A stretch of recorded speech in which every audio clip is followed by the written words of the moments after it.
Although I grew up in a pretty bad neighborhood, it wasn't one of the worst. There was a bit of crime and violence happening all the time, but it wasn't like there were drive-by shootings or lots of murders or anything like that. Still, it wasn't great though. My mom was a single mother to us 3 kids. I was the middle kid. She had to work 3 jobs sometimes to be able to support us. My older sister was left in charge of us most of the time. My mom's most important rule was always that we had to be in the house before it got dark outside. I guess I was at the age, 13, when I didn't want my older sister telling me what to do anymore. Plus, I thought that I was bad enough that I could do whatever I wanted.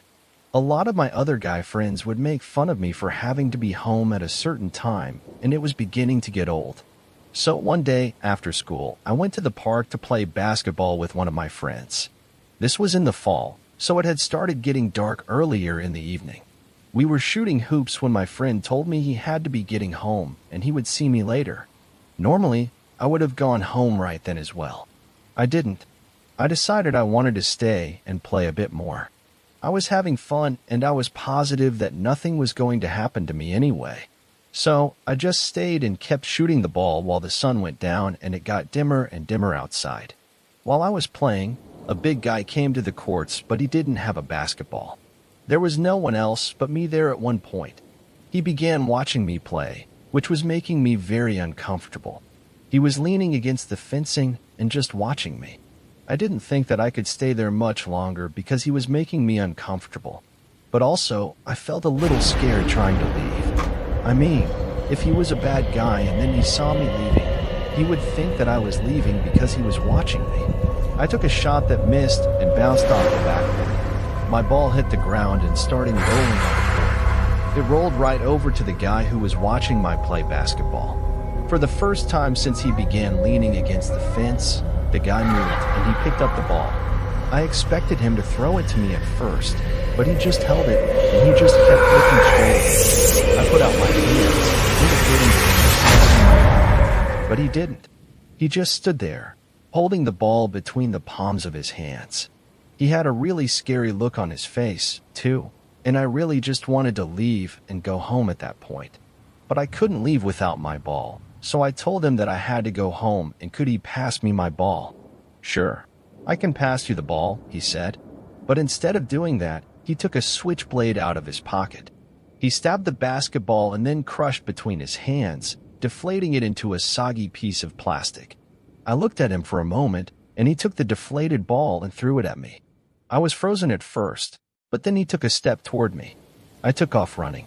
I didn't live too far away from the park, so that was good. I didn't have to run very far. I didn't look back as I ran.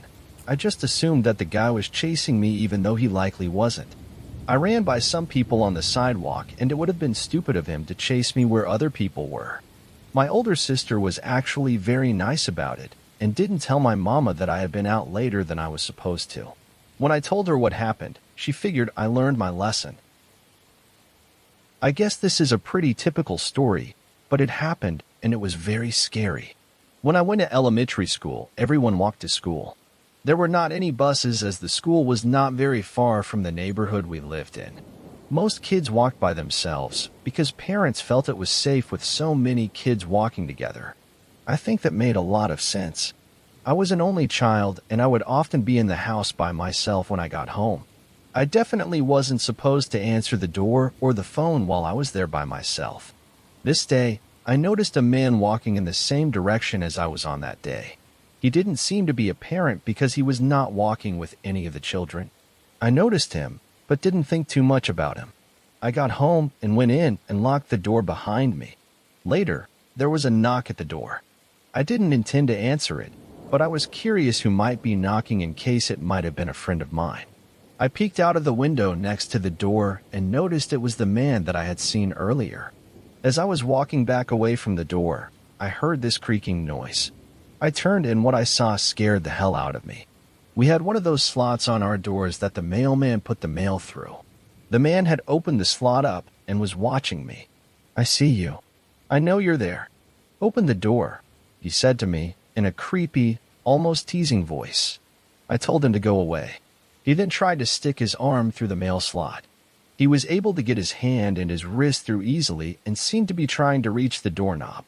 The slot wasn't big enough for him to do that, but I really didn't know that at the time. All I knew was the man was trying to get into the house. This was on a military base housing, and the number for security was on the phone. I ran and picked up the phone and called security. The guy probably realized what I did and ran off before security could find him. It turned out this wasn't the first time the guy tried that. Security had similar complaints about him. The next time he tried, though, he was arrested. First, I need to start off by saying that I used to never had a fear of heights. Because of this, I was able to get a job that most people would never even consider getting. I mean, even people who didn't have a fear of heights would hesitate to take this job. I worked as a window washer on a very, very tall skyscraper. The job paid decently, but was nothing special. A lot of people would just not like to be that high off the ground, but that never bothered me. There were other things about the job that were annoying. If it was a really sunny day outside, the job could be really miserable. The sunlight reflecting off of the windows would make you very, very hot. If you didn't wear sun goggles or at least sunglasses, which everyone pretty much did, it would blind you. But even with those, it was really bright. Sometimes you wouldn't be able to work due to the weather, and losing out on paydays was also somewhat of a bummer.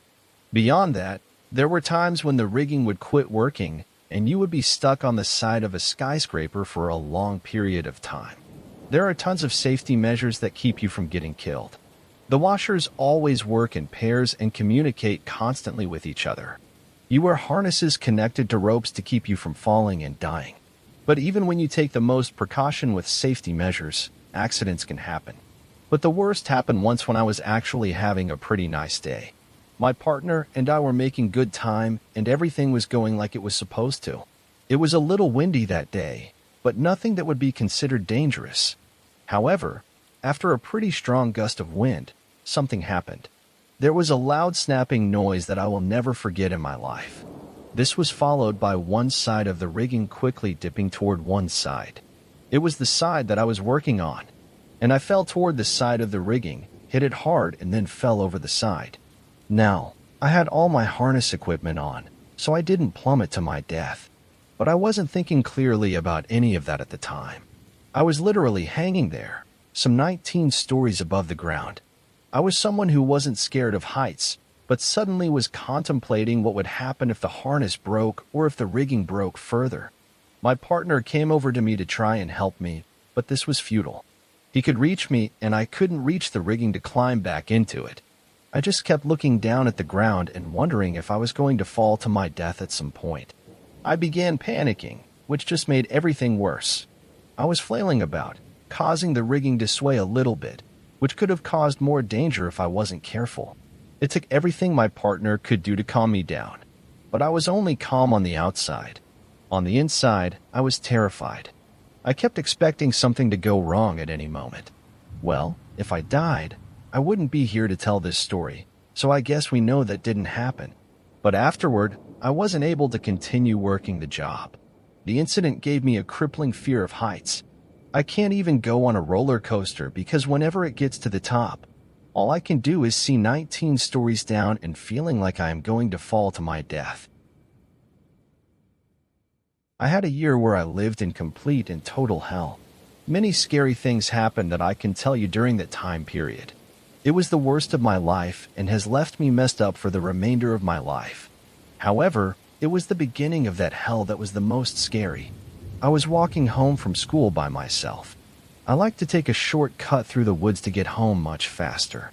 I did this all the time, but this time something was strange about what was going on. Even before I got to the woods, I felt like someone was following me. There were 3 big guys walking not too many footsteps behind me. Every corner that I turned, they turned with me. And when I turned off of the sidewalk in order to cut through the woods, I totally expected them to follow me through there as well. I was surprised and very relieved when they didn't. However, my apprehension didn't go away once I got into the woods. I kept hearing what I thought was someone following me in the woods. There were sounds of twigs breaking and things being stepped on. I was nervous and wished I didn't take my shortcut. But I kept telling myself that my mind was playing tricks on me and there was nothing out there. But then, I heard a voice to the side of me. "We're gonna get you," it said in a real sing-song manner. He repeated it several times. I decided that I needed to make a run for it. However, as I started to run, one of the big guys I saw earlier stepped in front of me. He was directly blocking my path and preventing me from going on my way. I stopped dead in my tracks. I was about to turn around and run back the way that I came. But as I tried to turn around, I saw someone coming at me from the side. I looked the other way and a third person was coming at me from the side. Still, I tried running back the way that I came. I didn't get very far as one of the guys tackled me to the ground. He got me by my ankles and I went face first into the dirt. As I struggled, they tied my arms behind my back. Then one of the people shoved a bag over me. I was taken roughly and shoved into a car. I could hardly believe it. I was being kidnapped. I mean, who would want to kidnap me? It didn't make any sense at all. I was so convinced that this was the end. I thought about Adam Walsh, and I wondered if I would be tortured like he was and possibly beheaded. All the worst thoughts went through my head. After I was taken out of the car roughly, I was brought into a building. They took the bag off me, and I was shocked to see that I was in some sort of office. Things were explained to me, and it was nearly as horrifying as the kidnapping. The abduction had been set up by my parents, they told me. They had enrolled me into this school, which is meant for kids with bad behaviors. It wasn't a school. It was a torture area. They fed us food not fit for animals. I recall throwing up once, and they forced me to eat the food again. We slept on the floor often, and it was always cold. The drinking water was bad. There were regular beatings and torture of all sorts. There was no education, just mental programming. Fortunately, I was able to play their game and get out pretty quickly. But that is not much solace for the other kids who had to put up with the torture and torment.